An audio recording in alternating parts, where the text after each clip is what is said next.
Last time हमने Ripon तक पढ़ा था, है ना। तो रिपन का टाइम था 1880 से लेके 1884 तक रिपन का टाइम था। उसके बाद जो इम्पोर्टेंट गवर्नर आएगा वो आएगा डफरिन, लॉर्ड डफरिन।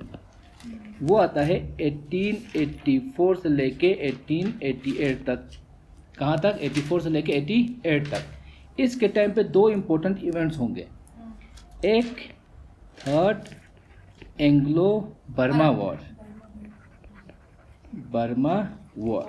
वो इसी के टाइम पे होता है। अभी तक हमने कितने एंग्लो बर्मा वॉर कितने हुए? 3 हुए। थर्ड इसी के टाइम पे होता है। तो क्वेश्चन कैसे आ सकता है कि थर्ड एंग्लो बर्मा वॉर किसके टाइम पे हुआ था? जरा लॉर्ड डफरिन। ये एक पॉइंट। उसके बाद उसी के साथ हमको अगर पता होगा आपको फर्स्ट एंग्लो बर्मा वॉर किसके टाइम पे हुआ था? ये हुआ third. First Anglo Burma war किसके बीच का किस गवर्नर के टाइम पे हुआ था? एमहर्स्ट, जो गवर्नर था 1823 से लेके 28 के बीच में। इसके टाइम पे फर्स्ट एंग्लो बर्मा वॉर होता है। फिर सेकेंड होता है किसके टाइम पे? डलहौजी के टाइम पे। वो थे 1848 से लेके 1856 के टाइम तक।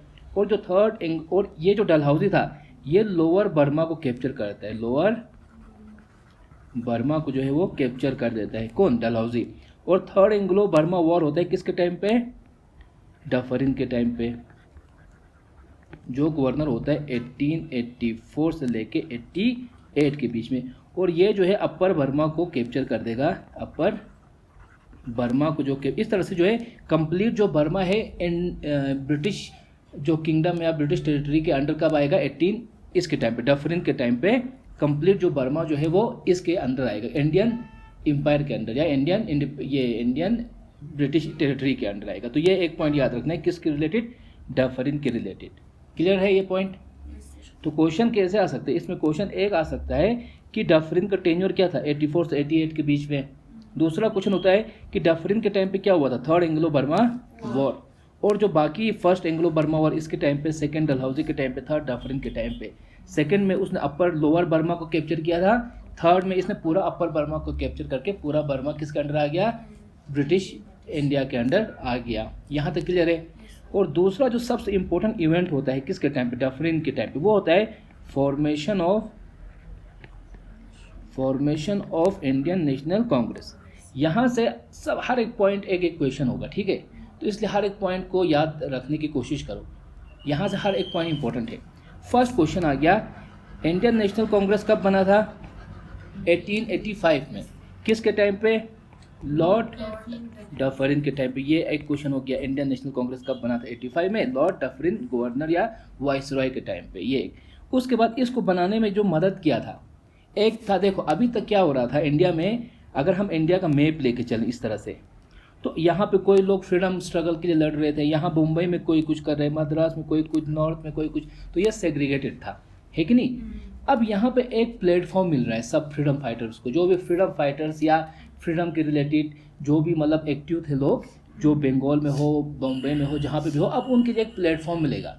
तो वो प्लेटफॉर्म क्या होता है? Indian National Congress.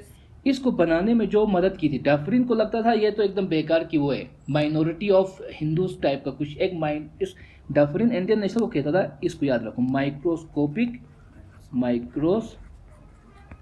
माइनॉरिटी। कौन कहता था? डफरिन। किसके रिलेटेड? इंडियन नेशनल कांग्रेस को। माइक्रोस्कोपिक एक माइनॉरिटी, एक छोटी सी, एक मतलब 1 बिलियन एक पॉपुलेशन में आप 20 नफर का एक बॉडी बनाओगे तो उसको क्या ही बोलोगे, है कि नहीं। तो इस तरह से, लेकिन जो इंडियन नेशनल कांग्रेस को बनाने में जो मेन रोल था उस वक्त, वो था एक सिविल सर्वेंट का, उसका नाम था A.O. ह्यूमे।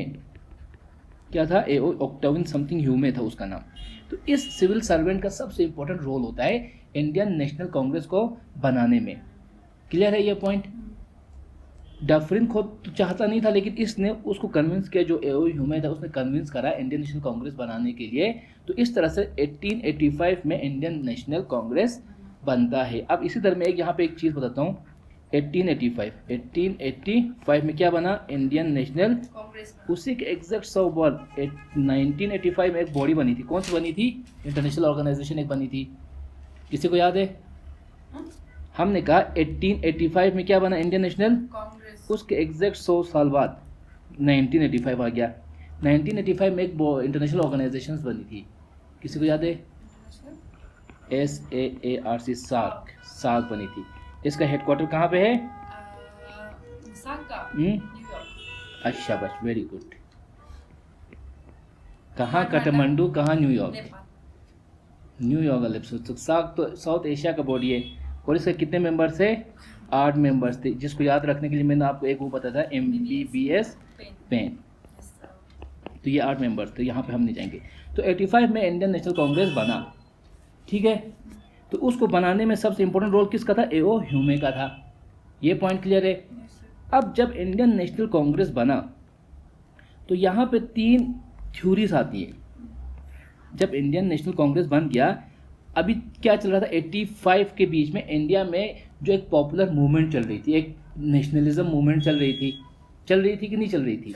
अब यहाँ पे ब्रिटिशर्स ने A.O. ह्यूमे बना के एक 3 इसमें थ्योरीज आती है कि इंडियन नेशनल कांग्रेस तो मतलब इसने गलत बनाया है, इन्होंने बेकार में बनाया है, इस उसका तो यार ये एक कॉन्स्पिरेसी है ब्रिटिशर्स का, ताकि हमारा जो नेशनलिस्ट मूवमेंट चल रहा है उसको ख़त्म करने की एक कॉन्स्पिरेसी है। आज नोट्स का वो डिलीट हो गया, पता नहीं कहाँ से, तो ये मैं सब उसमें लिख, देखो safety wall theory, conspiracy theory और कैटलिस्ट थ्योरी है कि नहीं है। सेफ्टी वॉल थ्योरी बोलता है कि ये एक सेफ्टी वॉल रची नलका ना, तो एक सेफ्टी वॉल है जो इंडियन नेशनल जो मूवमेंट चल रहा है अभी इंडिया में, उसको ख़त्म करने का एक तरीका है, एक सेफ्टी वॉल है। तो ये एक सेफ्टी वॉल थ्योरी। इसका जो एक फॉलोअर होता है लाला लाजपत राय। लाला लाजपत राय एक फ्रीडम फाइटर होगा जो कहाँ पे एक्टिव होता है? पंजाब रीजन में। इसको याद रखो, आगे जाके इसके बारे में अभी बहुत पॉइंट्स पढ़ेंगे हम लोग। तो ये पंजाब रीजन में एक्टिव होता है और ये एक एक्सट्रीमिस्ट होता है। क्या होता है? अब यहाँ पे हम इंडियन नेशनल कांग्रेस अब आगे पढ़ेंगे तो एक होते हैं मॉडरेट्स, एक होते हैं एक्सट्रीमिस्ट, 2 ग्रुप होते हैं। तो ये लाला लाजपत राय वहाँ पे एक एक्सट्रीमिस्ट में भी आएगा। तो सेफ्टी वॉल थ्योरी किसका फॉलोअर या किसने दिया था ना? लाला लाजपत राय। मेनली वो एक फॉलोअर होता है, इस थ्योरी को मानने वाला होता है। एक होता है कॉन्स्पिरेसी थ्योरी।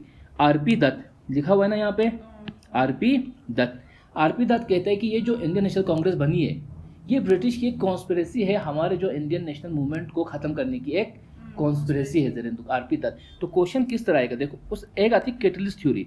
कैटलिस्ट किसको बोलेंगे? जब रिएक्शन होती है तो रिएक्शन को प्रमोट करने के लिए, रिएक्शन को फास्ट करने के लिए कैटलिस्ट यूज करते हैं।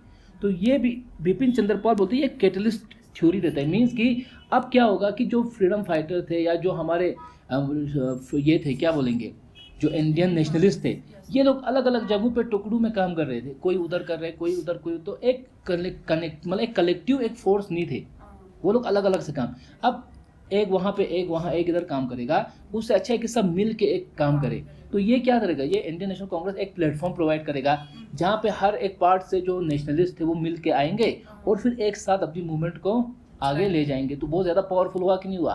तो उसको हम बोलेंगे कैटलिस्ट थ्योरी। तो कैटलिस्ट थ्योरी का देने वाला था बिपिन चंद्र पाल, लाला लाजपत राय। ये सेफ्टी वॉल थ्योरी, कॉन्स्पिरेसी जो RP दत्त, आगे जाके हम पढ़ेंगे लाल बाल पाल रचिन। लाल बाल पाल, लाला लाजपत राय को बोलेंगे, पाल इसी को बिपिन चंद्र पाल को बोलेंगे। यहाँ पे मैं लिख देता हूँ। तो यहाँ पे 3 थ्योरी आएगी। एक आई सेफ्टी वॉल थ्योरी और इसको फॉलोवर इसका कौन था? लाला लाजपत राय, ये इसका फॉलोअर था। दूसरी जो थ्योरी आई थी वो आई थी कौन सी?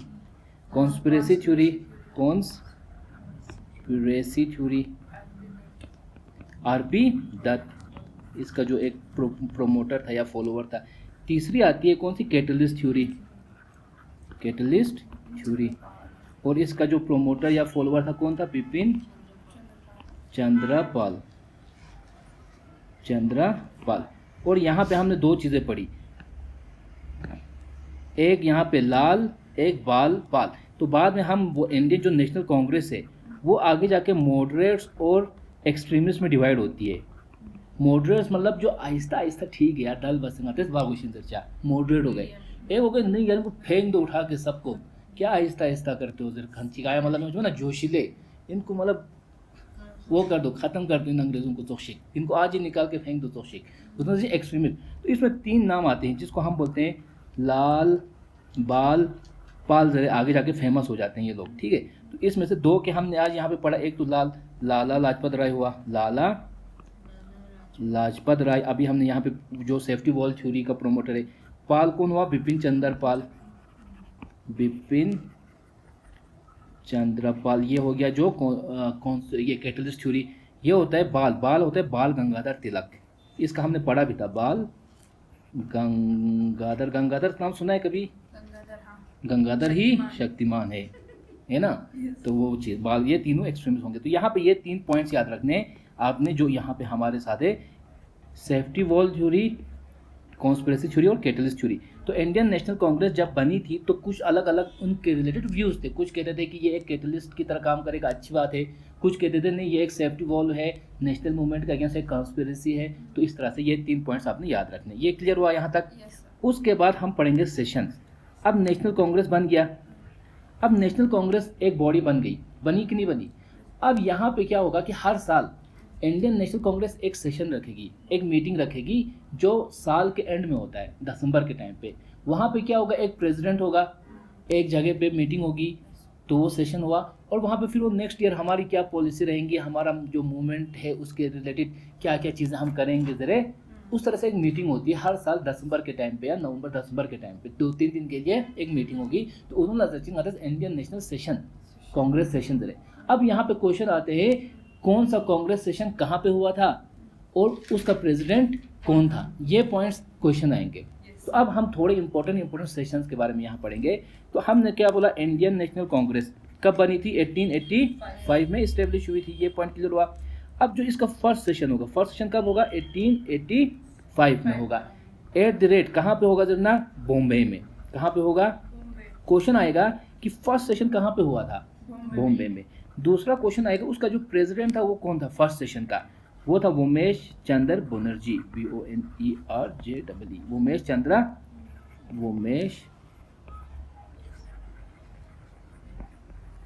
बनर्जी। तो फर्स्ट प्रेसिडेंट कौन था, उमेश चंद्र बनर्जी था। कहाँ पे हुआ था फर्स्ट सेशन, बॉम्बे में। कब हुआ था, 1885 में। ये पॉइंट क्लियर हुआ।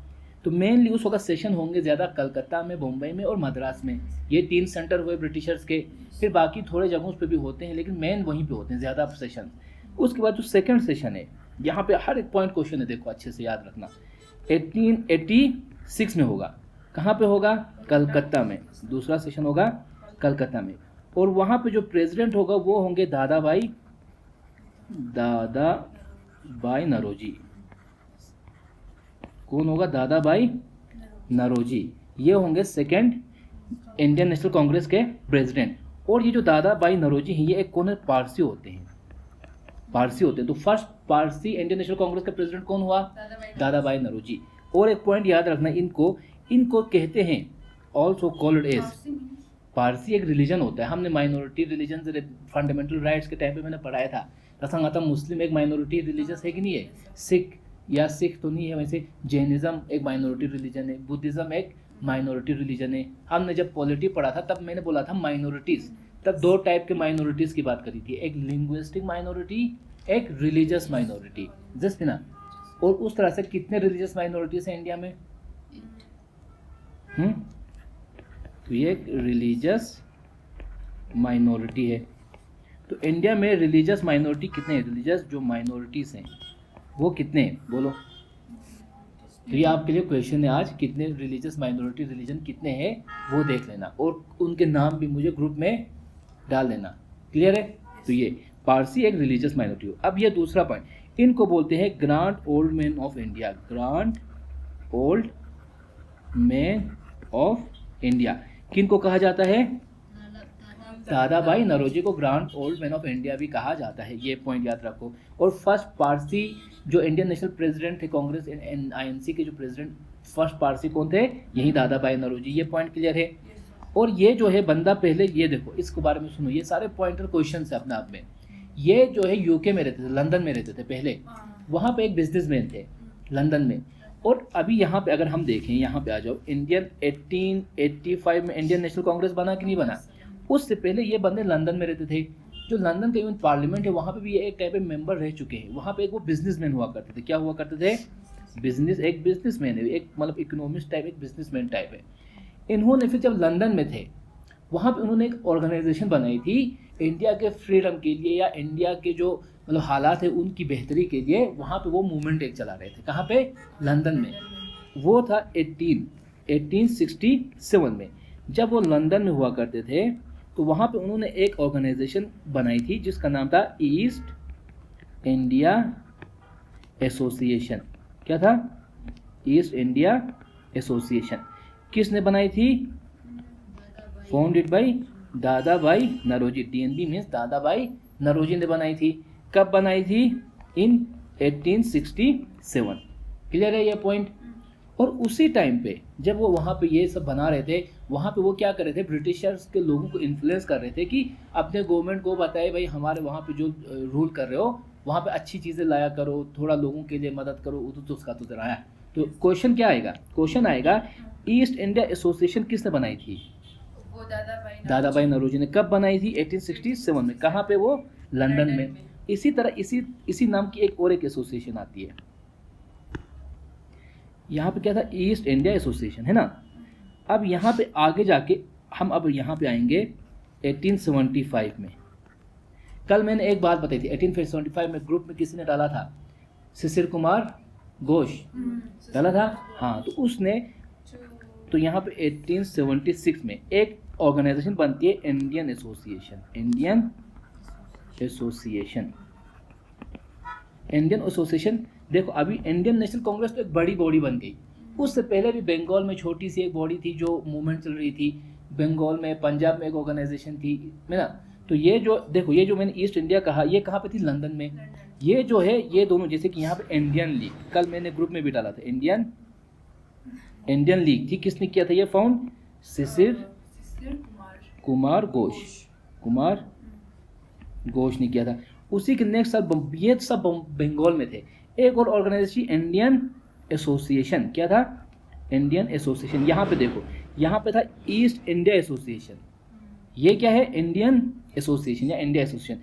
इसको बनाया था भाई सुरेंद्र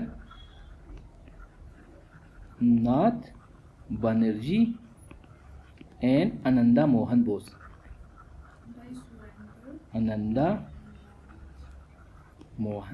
ये दो बंदों ने एक ऑर्गेनाइजेशन बनाई थी इंडियन एसोसिएशन। कहाँ पे? बंगाल में। तो सुरेंद्र नाथ बनर्जी। तो ये दोनों जो ऑर्गेनाइजेशन वो कहाँ पे बनी थी? At the rate of Bengal. कहाँ पे बनी थी? At the rate of Bengal. किसने? सुरेंद्र नाथ बनर्जी और हाँ, और ये जो सुरेंद्र नाथ बनर्जी है ये आगे जाके 1895 और 1902 में इंडियन नेशनल कांग्रेस का प्रेसिडेंट भी होता है। ये एक पॉइंट यहीं पे याद रखो। और इसी ने, ये दोनों कहाँ पे ऑर्गेनाइजेशंस कहाँ पे बन रही है? बंगाल में। क्लियर है ये पॉइंट? और एक न्यूज़पेपर आता है द बंगाली, द BENGALEE। क्या? द। तो यही जो सुरेंद्र नाथ बनर्जी है उसका एक न्यूज़पेपर भी आता है बाद में बंगाल के नाम पे, द बंगाली। ये क्लियर है ये पॉइंट? तो अब वापस हम आएंगे अपने दादा भाई नौरोजी पे। ठीक है, तो ये जो ईस्ट इंडिया एसोसिएशन है, और इसके रिलेटेड एक पॉइंट याद रखो। किसके रिलेटेड? Indian association. ये कब बनी है? 1876 में। फिर आगे जाके जब 1885 में इंडियन नेशनल कांग्रेस बनेगी कि नहीं बनेगी? उसके अगले साल 1886 में ये जो इंडियन एसोसिएशन है, इंडियन एसोसिएशन वो मर्ज करती है इंडियन नेशनल कांग्रेस के साथ। ठीक है, 85 में इंडियन नेशनल कांग्रेस बनी। उसी के अगले साल ये जो इंडियन एसोसिएशन है वो मर्ज हो जाती है किसके साथ? इंडियन नेशनल कांग्रेस के साथ। इस तरह क्वेश्चन आ जाते हैं। फॉर एग्जांपल ये देखो, name the organisation that was founded by Surendra Nath Banerjee which merges with Indian National Congress in 1886। National Indian association. हाँ, इंडियन एसोसिएशन या नेशनल इंडियन एसोसिएशन एक ही बात है। Indian association, national Indian association ये एक ही बात है। ईस्ट इंडिया एसोसिएशन ये किसने बनाई थी? अभी हमने देखा 1867 में दादा भाई नौरोजी में eight the rate of London में। तो क्वेश्चन दिख रहा है कैसे आ रहा है? इंडियन नेशनल कांग्रेस ये कब बनी थी? 1885 में A.O. ह्यूमे की मदद से बनी थी। लंदन इंडियन एसोसिएशन ऐसा कुछ होता ही नहीं, ये ईस्ट इंडिया एसोसिएशन के ही ट्रिक किया उन्होंने। इंडियन नेशनल कांग्रेस का फॉर्म इन 1885, उसका जो फर्स्ट प्रेसिडेंट था एलन कौन था? Allan Indian National Congress was formed by, किसने बनाया था? एओ ह्यूमे। एलन हाँ, तो यही एओ ह्यूमे इसको हम बोलते हैं, एओ ह्यूमे, जो एक सिविल सर्वेंट था ब्रिटिशर्स के टाइम पे। उसने उस वक्त के गवर्नर को मना के इंडियन नेशनल कांग्रेस को बनवाया था। ये इसी तरह ये वाला क्वेश्चन देखो, among the following president second session of Indian, second session कब हुआ था? 1886 में। फर्स्ट में तो 85 हुआ, सेकंड 86। उस वक्त इंडियन नेशनल कांग्रेस का प्रेसिडेंट कौन था? दादाभाई नौरोजी। ये होते हैं 1886 में second Indian National Congress session में। क्लियर है ये पॉइंट? यहाँ पे अभी तीसरा, ये जो बदरुद्दीन तैयब जी पे हम आ जाएंगे। इसी तरह which among the following was important event during the viceroy of Dufferin. तो डफरिन के टाइम पे 2 इवेंट्स हुए थे, एक तो थर्ड एंग्लो बर्मा वॉर, दूसरा formation of Indian National Congress. तो ये देखो यहाँ पे क्या था, बिगिनिंग ऑफ सेंसस, ये कब हुआ था? 1872 में मायो के टाइम पे। फिर फुल फ्लेज हुआ था 1881 में, किसके टाइम पे? रिपन के टाइम पे। इस्टेब्लिशमेंट ऑफ मुस्लिम लीग कब बनता है? 1906 में बनता है। इस्टेब्लिशमेंट ऑफ रामाकृष्ण मिशन कब बनता है? 1897 में बनता है। रामाकृष्णा मिशन स्वामी विवेकानंदा ने, उस दिन मैंने पढ़ाया था इस पॉइंट को, जब नाते सिलसिन ब्राह्मो समाज, आर्य समाज, रामाकृष्णा मिशन, 3 इंपॉर्टेंट समाज से, एक को है ब्राह्मो समाज, दूसरा था आर्य समाज और तीसरा था रामाकृष्णा मिशन। ये 3 हमने उस दिन एक वीडियो में पढ़ाया था, उसको देख लेना। तो ये क्वेश्चन दिख रहे कैसे आ रहे हैं। इसी तरह the Indian National Congress was founded in which year? Indian National Congress was founded in 1885। कहाँ पे? तीसरा ऑप्शन 1885। तो दिख रहा है ना क्वेश्चन किस तरह आएंगे। तो ये सारे पॉइंटर्स अपने आप में क्या है, क्वेश्चन से। तो यहाँ पे दादाभाई नौरोजी, उसको क्या बोलते हैं? Grand old man of India. Question इसमें भी आएगा कि who is known as grand old man of India. तो दादाभाई नौरोजी हुआ। तो वो फर्स्ट पारसी थे जो इंडियन नेशनल कांग्रेस के प्रेसिडेंट। तो first Parsi president of Indian National Congress है ना, यही बंदा आएगा। ये तो दादाभाई नौरोजी बहुत एक इंपॉर्टेंट पर्सनैलिटी है इतुजोशीदे। और इसके साथ एक पॉइंट याद रखना, किसके साथ? दादाभाई नौरोजी के साथ, कि ये जो है ना 3 टाइम्स, ये एकलौते ऐसे बंदे होते हैं जो 3 बार इंडियन नेशनल कांग्रेस के प्रेसिडेंट हो जाते हैं। कितने बार? 3 टाइम्स। एक तो हमने देखा अभी 1886 में eight the rate of Calcutta में हुए।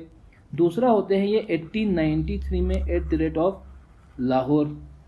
तीसरी बार ये होते हैं 1906 में eight the rate of Calcutta. तो यहाँ पे याद इंपॉर्टेंट यही है कि 3 टाइम होते हैं, ये एक याद रखना है। सबसे ज़्यादा time 3 time Indian national president होंगे। सबसे पहले 1886 में होते हैं जब वो फर्स्ट पार्सी भी बनेंगे। ये सेकंड सेशन हुआ यहाँ पे, ये याद रखना है। 1906 सेशन वैसे भी इंपॉर्टेंट है, ये आगे हम फिर से एक बार पढ़ेंगे, तो मैं वहाँ पे फिर से आपको इस पॉइंट को याद दिलाऊंगा। तो अभी याद रखना है कि 3 टाइम इंडियन नेशनल कांग्रेस के प्रेसिडेंट रहे थे। कौन? दादाभाई नौरोजी। ये एक पॉइंट याद रखना है। फिर उसके बाद इनके साथ एक पॉइंट और याद रखना न्यूज़पेपर को रिलेटेड। इसका ये पूछते हैं, दादाभाई नौरोजी, इन्होंने एक न्यूज़पेपर चला रहा था, न्यूज़पेपर, उसका नाम था voice of India. Voice of India newspaper किसका था? और होता है रश्त गुफ्तार समथिंग। एक्चुअली ये क्या होता है ना, देखो दादाभाई नौरोजी क्या है? एक पारसी है। क्या है? पारसी है। कल हमने पढ़ा जैसे कि अलीगढ़ मुस्लिम यूनिवर्सिटी, ये अलीगढ़ मूवमेंट किसने चलाया था? सर सैयद अहमद खान ने। किस रिलेटेड चलाया था? मुस्लिम्स को अवेक करने के लिए, उनको एजुकेट करने के लिए, उनको फिर से मतलब उनकी अवेकनिंग के लिए किया था नहीं। तो उसी तरह जो दादाभाई नौरोजी है, ये और बाकी जो पारसी लोग होते हैं वो अपने पारसी लोगों को भी अवेक करने के लिए एक ऑर्गेनाइजेशन चलाएंगे। तो उसी ऑर्गेनाइजेशन में वो एक न्यूज़पेपर राष्ट्र गुफ्तार या राज गुफ्तार स्पेलिंग को देखने लगा बाद में, ठीक है। तो ये एक चीज़। अब यहाँ पे वॉइस ऑफ इंडिया न्यूज़पेपर, तो वॉइस ऑफ इंडिया न्यूज़पेपर किसका है जरना? और इसी के साथ ये याद रखना, न्यूज़पेपर इंडिया के रिलेटेड, इंडिया का नाम में 2-3 न्यूज़पेपर है, नाम इंडिया के नाम से, इंडिया जिसमें लिखा होता है, ठीक है। ये मैं चलो आगे बताऊंगा एक पॉइंट, ये वॉइस ऑफ इंडिया। अब यहाँ पे एक पॉइंट बताओ, वॉइस ऑफ इंडिया किसका न्यूज़पेपर था? Very good. एक क्वेश्चन आता है यहीं पे, मैं इसके साथ लिखूंगा तूती हिंद जी, तूतिए हिंद। तूतिए हिंद पर्शियन का मतलब पूछूं वॉइस ऑफ इंडिया चीज़ों, इसका पर्शियन का मतलब होता है वॉइस ऑफ इंडिया। अभी हमने यहाँ ये पढ़ा, देखो दादा भाई नौरोजी ने एक न्यूज़पेपर चलाता था जिसका नाम था वॉइस ऑफ इंडिया। क्लियर है ये पॉइंट। उसी तरह तू एक बंदा होता है इंडियन हिस्ट्री में जिसको, जिसे कि दादा भाई को क्या जानते हैं as a grand old man of India से, उसी तरह एक बंदा होता है, एक पर्सनैलिटी होती है जिसको बोला जाता है तूतिए हिंद, वॉइस ऑफ इंडिया। पढ़ा है हमने इसके बारे में, याद है कुछ? Voice of India India. किसको बोला जाता है, क्वेश्चन आते हैं इसमें, वॉइस ऑफ इंडिया जरे। तूतिए हिंद बोला जाता है आमिर खुसरो को। आमिर खुसरो किसको बोलते हैं? आमिर खुसरो को कहा जाता है तूतिए हिंद, क्योंकि आमिर खुसरो को हमने पढ़ा था किसके टाइम पे पढ़ा था, ये रहा था किसके टाइम पे, अलाउद्दीन खिलजी के टाइम पे रहा था और गियाजुद्दीन तुगलक के नाम पे टाइम पे रहा था। खिलजी पे उसने एक किताब लिखी थी, इस पे तुगलक पे तो तुगलक नामा लिखा था। खिलजी पे कौन सी बुक लिखी थी? खेजानुल फुतू, खेजानुल फुतू। और इसने एक नई पोइट्री लाई थी, एक पोइट्री स्टाइल लाई थी जिसको क्या नाम बोला था, एक नई स्टाइल लाई थी आमिर खुसरो ने। स्टाइल, एक नई पोइट्री की स्टाइल लाई थी जिसमें हिंदी और उर्दू मिक्स था, तो उस स्टाइल को एक नाम दिया था सबा के हिंद, सॉरी सबा के हिंद, सबा ए हिंद, कंफ्यूज मत होना यहाँ पे, ठीक है। और एक आता है किताब हिंद,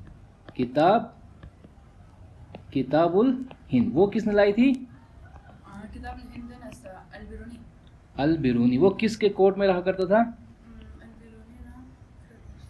अल बिरूनी और फिरदौसी दोनों एक ही कोर्ट में रहते थे। किसके कोर्ट में रहते थे? वो एक इन्वेडर था। हमने 3 इन्वेडर्स का पढ़ा था, मोहम्मद कासिम, गियाजुद्दीन, ये मोहम्मद कासिम, उसके बाद महमूद ऑफ गजनी, उसके बाद मोहम्मद गोरी। तो ये था महमूद ऑफ गजनी के टाइम पे रहता था। तो ये पॉइंट्स क्लियर। तो हमने ये सारे वॉइस ऑफ इंडिया से हम यहाँ तक पहुँचे। तो इस तरह से चीज़ों को क्लियर यूँ क्वेश्चन आ पाया। ये चीज़ पारसी और द वॉइस ऑफ इंडिया, ये सारे पॉइंट्स याद रखने आपने किसके रिलेटेड? दादा भाई नौरोजी के रिलेटेड, ठीक है। ये पॉइंट हर एक पॉइंटर क्वेश्चन हिंदी दियंग। अब मैं इतने क्वेश्चन ला नहीं सकता था क्योंकि उतने गान थोड़ा हुआ तुमने टिकट साल दुगना थोपचा मिल जाए, तो मैं खुद से ये सारे क्वेश्चन बना के ऐप में डाल दूंगा। फिलहाल आप अच्छे से सुन लो इन पॉइंटर्स को, ठीक है, यहाँ तक। उसके बाद जो तीसरा पॉइंट यहाँ पे याद रखने, हमने 1885 का हमने पढ़ लिया, कौन था? 1886 का भी हमने देख लिया। फिर आता है 1887। 1887 हमारा हो गया third Indian National Congress session. तो ये होता है eight the rate of Madras. तो हमने बोला मद्रास, कलकत्ता, बम्बई मेन होते हैं। तो पहला बम्बई में, दूसरा, तो पहला कहाँ पे था? बम्बई में, दूसरा था कलकत्ता में, तो तीसरा ऑब्वियसली मद्रास में होगा, इस तरह से। तो यहाँ पे जो प्रेसिडेंट थे वो होते हैं बदरुद्दीन तयाबजी, बदरुद्दीन तयाबजी। अब यहाँ पे क्वेश्चन क्या आएगा? देखो, ये जो बदरुद्दीन तयाबजी है ये होते हैं फर्स्ट मुस्लिम प्रेसिडेंट। क्या होते हैं ये? First Muslim president of Indian National Congress. ये क्वेश्चन बहुत बार आएगा। फर्स्ट पारसी आ गया तो दादा भाई नौरोजी, फर्स्ट मुस्लिम आ गया तो बदरुद्दीन तयाबजी। किस टाइम पे? 1887 में। कहाँ पे हुआ था वो सेशन? मद्रास में। तो ये पॉइंट्स क्लियर है सबको। उसके बाद नेक्स्ट सेशन हमारा आएगा 1888 में। 1888 में जो सेशन होता है वो हो गया फोर्थ इंडियन नेशनल कांग्रेस। वो होता है कहाँ पे? इलाहाबाद में। इलाहाबाद में होता है फोर्थ सेशन। और इसका जो प्रेसिडेंट होते हैं, प्रेसिडेंट वो होते हैं जॉर्ज यूले। कौन होते हैं? George Yule. और ये जॉर्ज यूले जो है फर्स्ट यूरोपियन प्रेसिडेंट होंगे इंडियन नेशनल कांग्रेस के। तो ये कौन होंगे? First European president of Indian National Congress. तो यहाँ पे क्लियर है चीज़ें। तो हमने पढ़ा फर्स्ट प्रेसिडेंट कौन था? WC बनर्जी था। सेकंड सेशन में कौन आता है? दादा भाई नौरोजी, जो फर्स्ट पारसी प्रेसिडेंट होते हैं। थर्ड सेशन में कौन आएगा? बदरुद्दीन तयाबजी, जो फर्स्ट मुस्लिम प्रेसिडेंट होंगे। फोर्थ सेशन में आएगा जॉर्ज यूले, जो फर्स्ट यूरोपियन प्रेसिडेंट होंगे। ये एक पॉइंट। इसी तरह फर्स्ट और लास्ट क्वेश्चन, जैसे कि यहाँ पे अगर इंपॉर्टेंट सेशंस को हम पढ़ रहे हैं, ठीक है, इसी तरह दूसरा यहाँ पे देखो, ये कुछ पॉइंट्स याद रहेंगे सबको। फर्स्ट वुमेन जो प्रेसिडेंट आएगी वो आएगी आगे जाके। देखो इंडियन नेशनल कांग्रेस स्टार्ट होता है 1885 में, है ना। आगे जाके 1917 में eight the rate of Calcutta session में फर्स्ट वुमेन प्रेसिडेंट आएगी। फर्स्ट वुमेन प्रेसिडेंट वो होती एनी बेसेंट, एनी BESANT। ये एक यूरोपियन आयरिश लेडी होती है, आयरलैंड की एक लेडी होती है जो इंडिया में एक मूवमेंट के साथ आती है। उनका एक रिलीजियस मूवमेंट होती है, ग्रुप चिंग, उनके साथ इंडिया आती है अपने रिलीजियस चीज़ों को फैलाने के लिए। फिर आगे आने के बाद, इंडिया आने के बाद वो रहती है कि यहीं पे देखती है, फिर चीज़ें यार बहुत ख़राब है, तो फिर वो इंडियन मूवमेंट के साथ जुड़ जाती है। फिर वो भी इंडियंस की तरह इंडिया के फ्रीडम के लिए लड़ने लगती है। तो वो एक बहुत बड़ी पर्सनैलिटी होती है। तो 1917 में कलकत्ता सेशन में जाके एनी बेसेंट जो है वो प्रेसिडेंट बनती है। तो इस तरह से first president, women president Indian National Congress का कब आएगा? Annie Besant. ये एक पॉइंट हुआ। और ये एनी बेसेंट जो है दूसरी तरफ से यूँ भी कह सकते हो लास्ट यूरोपियन होती है, लास्ट फॉरेनर जो इंडियन नेशनल कांग्रेस की प्रेसिडेंट बनती है। इसके बीच में बहुत सारे और एक आएंगे, ठीक है, तो वो उतने इंपॉर्टेंट नहीं है। एक क्वेश्चन फर्स्ट कौन आया, लास्ट कौन आया, वो इंपॉर्टेंट रहेगा। तो फर्स्ट कौन था? जॉर्ज यूले था। लास्ट जो होता है यूरोपियन में एनी बेसेंट हो गई। और एनी बेसेंट इंपॉर्टेंट है फीमेल की टाइम से। फर्स्ट फीमेल कौन हो गई? Annie Besant. अब यहाँ पे फर्स्ट इंडियन फीमेल आ गई क्या? नहीं आई। तो अभी आगे आएगा। देखो टोटल फीमेल में 3 लड़कियां होंगी प्रेसिडेंट के लिए। 3 टाइम्स जो है फीमेल जो है इंडियन नेशनल कांग्रेस की प्रेसिडेंट रहेंगी। उसमें फर्स्ट तो एनी बेसेंट हुई जो फॉरेनर है। सेकेंड टाइम जो होती है वो होता है 1925 में eight the rate of Kanpur. कहाँ पे? कानपुर यूपी में है, ठीक है। वहाँ पे जो प्रेसिडेंट बनेगी वो बनती है सरोजिनी नायडू। तो ये एक हिसाब से सेकेंड वुमेन प्रेसिडेंट हुई कि नहीं होगी? सेकेंड वुमेन प्रेसिडेंट होगी ऑफ इंडियन नेशनल कांग्रेस। लेकिन first Indian women president of Indian National Congress. तो यहाँ पे 2 चीज़ें याद रखना। फर्स्ट इंडियन वुमेन, एक तो इंडियन नेशनल कांग्रेस की प्रेसिडेंट के लिए फर्स्ट इंडियन वुमेन कौन हो गई? सरोजिनी नायडू। इसी तरह आगे जाके इंडिया जब आज़ाद हो जाएगा फिर स्टेट्स बनते हैं, स्टेट्स में गवर्नर्स होते हैं कि नहीं होते हैं। तो ये जो लेडी है सरोजिनी नायडू, इंडिया की आज़ादी के बाद यूपी जो स्टेट है उसकी गवर्नर भी बन जाती है। तो फर्स्ट फीमेल जो गवर्नर बनती है वो भी सरोजिनी नायडू। तो क्या होती है? First female governor of India कौन होती है? वो सरोजिनी नायडू होती है। और इसी तरह, और ये किस स्टेट की गवर्नर होती है? जरा ना, उत्तर प्रदेश की गवर्नर होती है फर्स्ट टाइम। 48 या 50 में जब गवर्नर वहाँ पे बनते हैं तो फर्स्ट फीमेल गवर्नर बनती है यूपी की। तो फर्स्ट फीमेल गवर्नर कौन हो गई? फर्स्ट फीमेल प्रेसिडेंट कौन थी बताओ? First female president of India की बात करो। इंडिया नहीं, वो मतलब प्रेसिडेंट आया, प्रेसिडेंट वल्लभ भाई पटेल प्रेसिडेंट इंडिया भूमो लेंगा तो दसा मुर्मू होता second female president of India है। तो इस तरफ इंदिरा गांधी प्राइम मिनिस्टर थी। प्रतिभा पाटिल, हाँ, प्रतिभा पाटिल। तो ये प्रेसिडेंट होती है इंडिया की आज़ादी के बाद। अब नेशनल लेवल का प्रेसिडेंट मत, स्टेट लेवल की क्यों मत? गवर्नर। तो स्टेट सेंट्रल का फर्स्ट फीमेल प्रेसिडेंट प्रोसेस हूँ प्रतिभा पाटिल, क्लियर हो गया। सेंट्रल का first female prime minister process हूँ इंदिरा गांधी। स्टेट लेवल का फर्स्ट फीमेल गवर्नर, क्लियर। अब मुझे क्वेश्चन में ला के दे दो first female chief minister. First female chief minister कौन थी और किस स्टेट से थी? क्लियर पॉइंट्स होते। मतलब सेंट्रल का फर्स्ट प्रेसिडेंट पुनः फर्स्ट गवर्नर, फर्स्ट प्रेसिडेंट पुनः फर्स्ट प्राइम मिनिस्टर को सेंट्रल का सिर्फ फीमेल में पढ़े कि नहीं पढ़े? इसी तरह स्टेट लेवल का फर्स्ट गवर्नर पूछू सो सरोजिनी नायडू हो गई। तो फर्स्ट चीफ मिनिस्टर फीमेल, जैसे कि अभी ममता बनर्जी चीफ मिनिस्टर थी ना, फीमेल चीफ मिनिस्टर है कि नहीं है? उससे पहले यूपी में जो दलित एक लीडर थी ना, क्या नाम है उसका, मायावती, वो भी चीफ मिनिस्टर रही थी। तो इस तरह से मुझे ये क्वेश्चन ला के दो फर्स्ट फीमेल चीफ मिनिस्टर कब बनी थी और किस स्टेट में बनी थी। ये पॉइंट क्लियर है। तो हम वापस अपने इंडियन नेशनल कांग्रेस पे आएंगे। आ जाओ यहाँ पे। तो इस तरह से यहाँ पे 3 पॉइंट हमने पढ़ा। 1917 में first female president of Indian National Congress कौन आई? एनी बेसेंट आई। लेकिन 1925 में फर्स्ट इंडियन में अगर कहें तो सरोजिनी नायडू।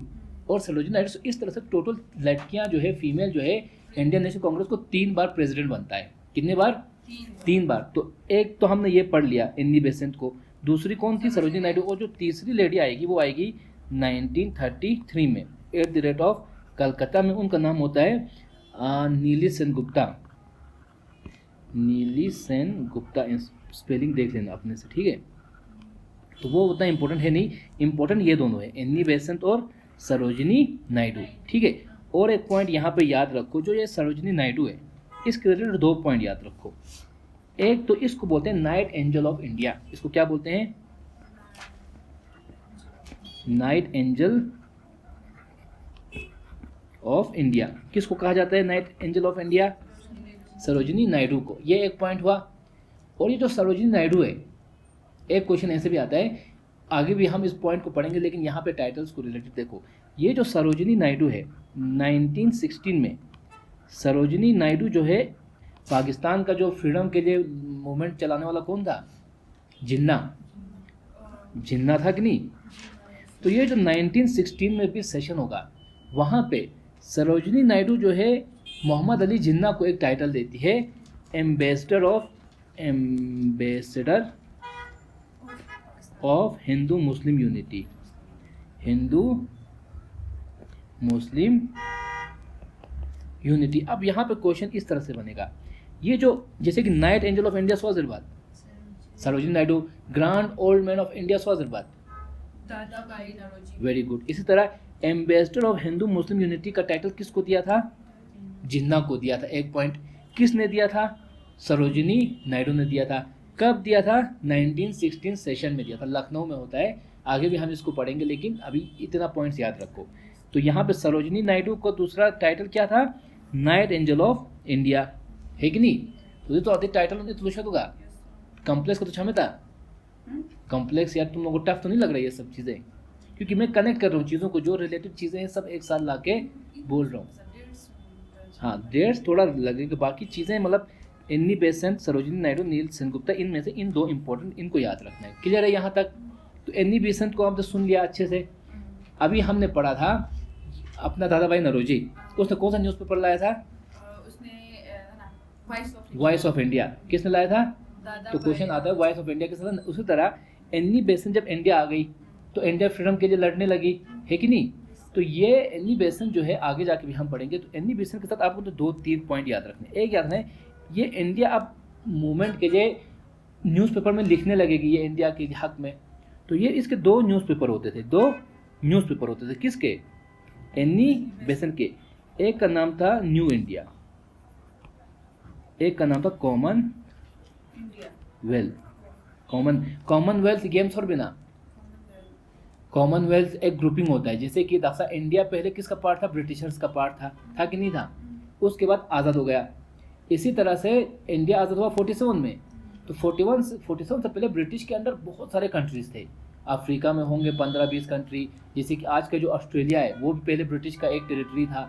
इसी तरह बाकी दिन इंडोनेशिया जरे ऊँच में ना, मलेशिया जरे, ये सब पहले ब्रिटिश के पार्ट थे। बर्मा भी ब्रिटिश का पार्ट था, म्यांमार भी था कि नहीं?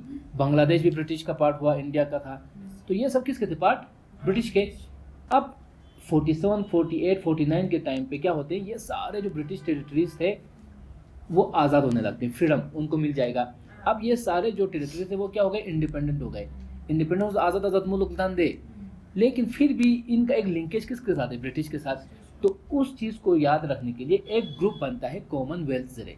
तो उस ग्रुप के कंट्रीज वो सारे होते हैं जो कंट्रीज एक टाइम में ब्रिटिश एम्पायर के पार्ट हुआ करते थे या उसकी जो है उसके अंडर हुआ करते थे। तो उस वो कॉमनवेल्थ हुआ। लेकिन यहाँ पे कॉमनवील है, कॉमनवील। एक ये न्यू इंडिया किसका है न्यूज़पेपर?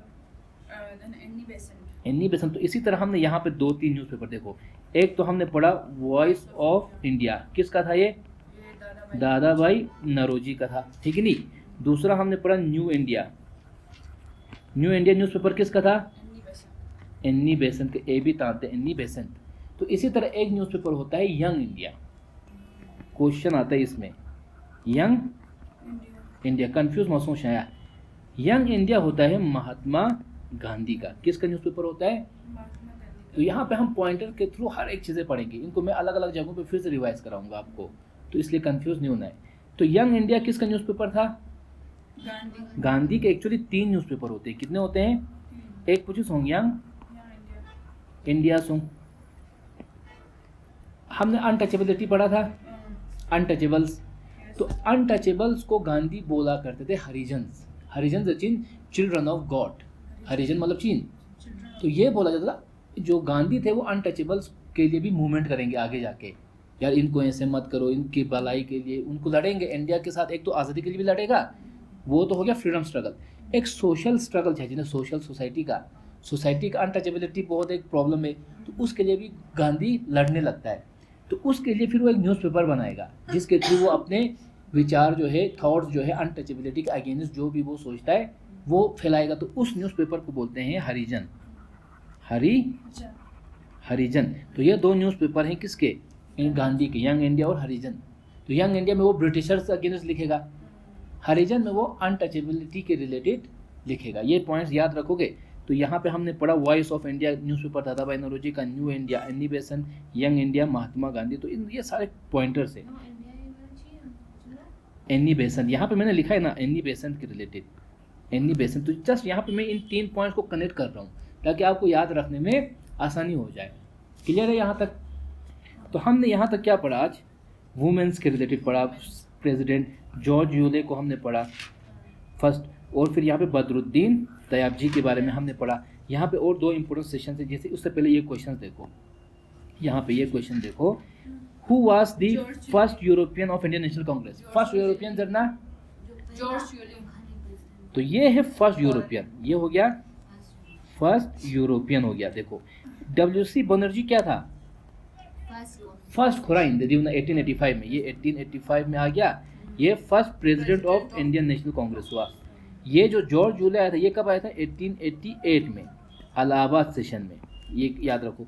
फिर बदरुद्दीन तैयबजी कौन था? फर्स्ट मुस्लिम था, ये थर्ड में आया था, किसमें? थर्ड में 1885, 86, 87 में आ गया था मद्रास सेशन में। तो क्वेश्चन कैसे आ रहे हैं पता है, दिख रहा है ना, ये क्वेश्चन आ गया आपको। इसी तरह इन प्रिंट दादा भाई नौरोजी जो है वो, हाँ तो ये एक पॉइंटर देखो, दादा भाई नौरोजी बाहर से भी लड़ रहे थे, इंडिया के लिए लड़ रहे थे कि नहीं, ईस्ट इंडिया एसोसिएशन बनाया उसने, तो वो जैसे कि दासंग आती नहीं लगा दिन इनकम लेने में उसो खचिक इनकम ही फिलहाल चिर को सिंधु बीपीएल कार्ड पो बिलो पुवर्टी एबो पुवर्टी जेंदा, तो मतलब दी बिलो पुवर्टी लाइन इन खेरा एबो पुवर्टी लाइन इन मतलब एक लाइन चिचो सा ड्यू पुवर्टी लाइन पुइन दिन अयोगा छाने क्या बिलो पुवर्टी सॉन्ग गेल छाना एबो पुवर्टी लाइन सॉन्ग।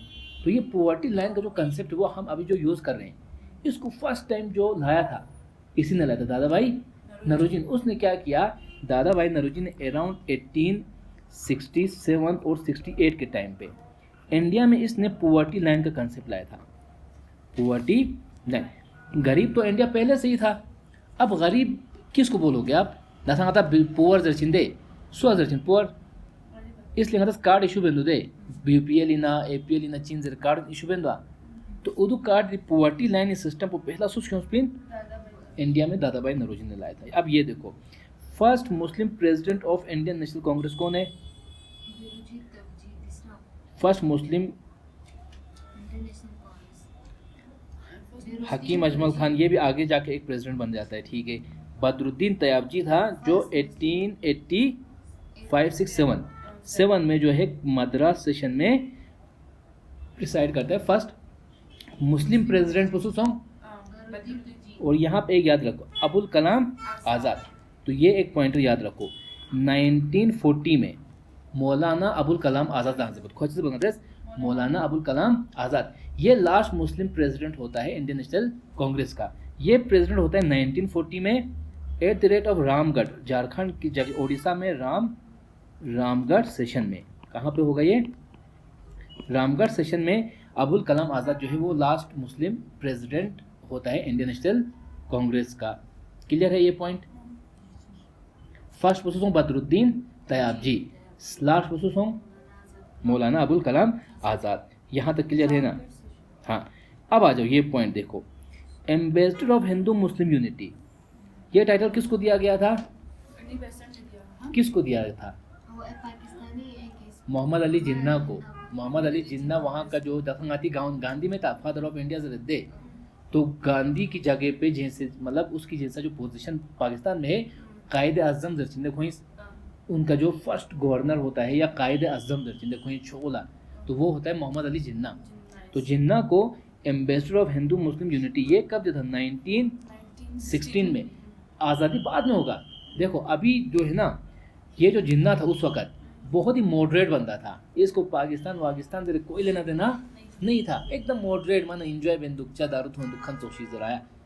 लेकिन आगे जाके फिर ये जो है ना चीज़ें जो आती हैं, फिर हम आगे पढ़ेंगे जब 1920-25 में पहुँचेंगे, फिर यहाँ से हिंदू ऑर्गेनाइजेशंस इमर्ज होंगी, तो उसके चलते वहाँ से मुस्लिम्स लोग फिर अलग होने स्टार्ट हो जाते हैं। हमने अभी तक जिन्ना का पढ़ा, जिन्ना से पहले जो मुस्लिम का पढ़ा था वो कौन था? सन सईद अहमद खान।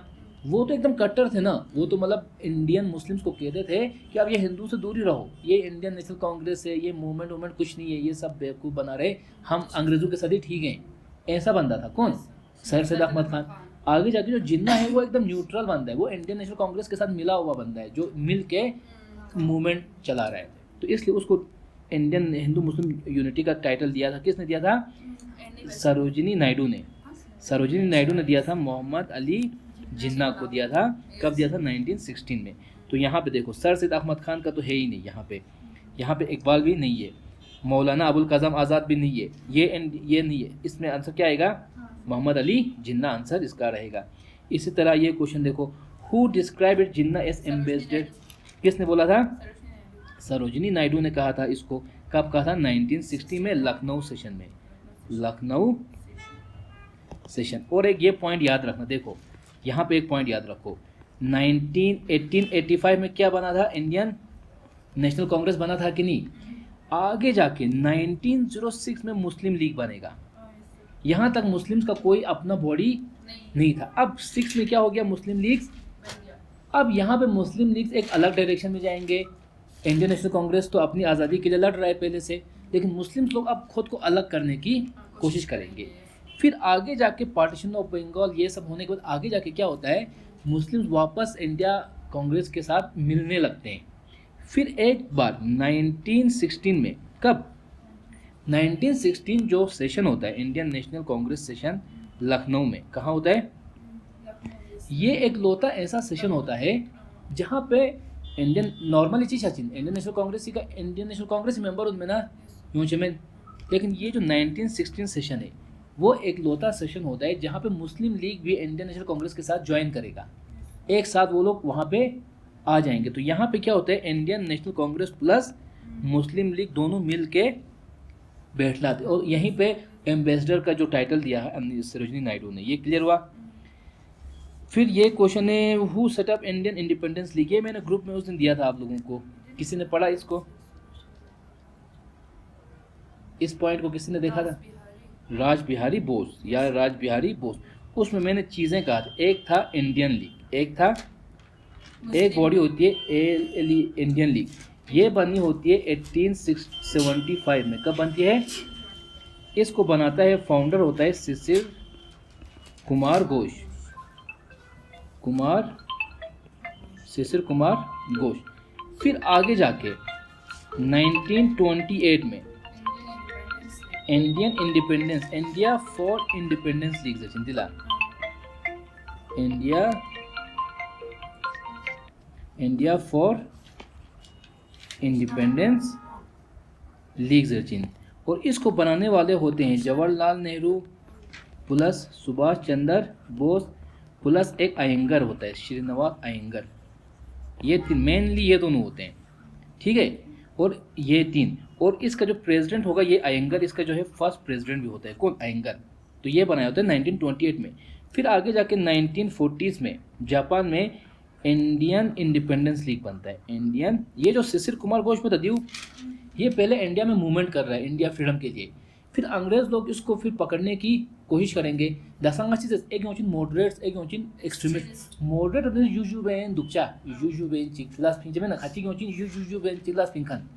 सब गवर्नमेंट दिखा तो युजु मसा युबेन चिंगला फिंखन ला मॉडर्स और चिन एक जो वुड जैसा रहा का युबेन सुदुक चिन इसको फैल देंगे हम जन जुबेन जोशिला क्या जुजु करते रहते हो जी जोशो मते उस पहला ए कांग्रेस फेट मॉडर्न चीज चिन दल बा संगत आजादी क्यों पे एकदम मन थोपचे में लड़ाई तान से चंग छचे में खोंग मन छो पावरफुल ngatan लड़ाई तान चंग दिखचे में ngatan खत्म छचिन वो पर ए नो जिन कुछ नहीं हम लड़ेंगे मरेंगे इनके साथ गुलामी नहीं करेंगे जर खान का तो खोई इस मतलब पूरा एक्सट्रीमिज्म फॉलो बात पाया तो उदुन चिउ मत खाची अटैक बेन दुख बात वायसरॉय निका फिलानी का अटैक बना खोई फुट तांची ना तो उदुन खोई अब उनके पीछे जब भागते तो ये लोग भाग के कोई अमेरिका जाएगा कोई यहाँ जाएगा कोई वहाँ जाएगा लेकिन जहाँ भी जाएंगे ये एक्सट्रीमिस्ट लोग अपना जो मूवमेंट है वो कंटिन्यू रखेंगे तो ये जो राज बिहारी घोष था ये भी भगाया जाता है इंडिया से भगाया जाने के बाद ये जब पहुँचेगा जापान में फिर वो जापान से इंडिया मूवमेंट अपना चला रहा है वहाँ से तो वहाँ पे एक वो बॉडी बनाएगा इंडियन इंडिपेंडेंस लीग है कि नहीं और इसी का ये जो प्रेसिडेंट भी होते हैं आगे और आगे जाके Indian national army Subhash Chandra Bose जो मत दे वो लोग भी बाद में इसी के अंडर आएंगे वो हम पहुँचेंगे तो वो पढ़ेंगे वहाँ पे तो इसका आंसर क्या हो गया इंडियन इंडिपेंडेंस लीग का आंसर आ गया राज बिहारी बोस क्लियर है ये पॉइंट तो क्वेश्चन उनका तो 3 दुख दे अब ये क्वेश्चन एक बार देखो यहाँ पे ये छोटा सा क्वेश्चन हमने नहीं देखा ये देखो first women president of Indian National Congress was Sarojini Naidu सही है कि गलत है first women president of Indian National Congress was Sarojini Naidu सही है। वेरी गुड गलत है फर्स्ट इंडियन कुछ ठीक बस ऐसे ना फर्स्ट वुमेन तास दोगा कि फर्स्ट इंडियन वुमेन तास दो फर्स्ट वुमेन अच्छा इंडियन हाँ फर्स्ट वुमेन देन आया टेक्निकली लॉ सोचो बस तुम्हें कुछ नहीं देखना जो टेक्स्ट में लिखा है वो सोचो first women president of Indian National Congress first women president Indian National Congress की कौन थी एनी बेसेंट थी अगर इंडियन वुमेन होता तो सरोजिनी नायडू लेकिन फर्स्ट वुमेन कौन थी तो ये स्टेटमेंट क्या हो गई गलत हो गई क्लियर से था क्वेश्चन ऑन गसवा टीचिंग इज होगा फर्स्ट मुस्लिम प्रेसिडेंट स्विन में Muslim president then Badruddin Tyabji Badruddin Tyabji mean first Muslim तो फर्स्ट मुस्लिम प्रेसिडेंट कौन है बदरुद्दीन तैयबजी ये सही है ये सही है तो इसका आंसर क्या आ गया सेकंड ओनली 2 इज करेक्ट ये गलत है यहाँ पे ये सेकंड वुमेन थी लेकिन फर्स्ट इंडियन वुमेन थी तो क्वेश्चन इस तरह से आता है ये पता नहीं कौन से एग्जाम में पूछा है इन्होंने तो इस तरह से क्वेश्चन दिख रहे सब दादा भाई नरोजी वाज है बिजनेसमैन इसका तो कुछ ही नहीं वो तो ऐसे बिजनेस करता था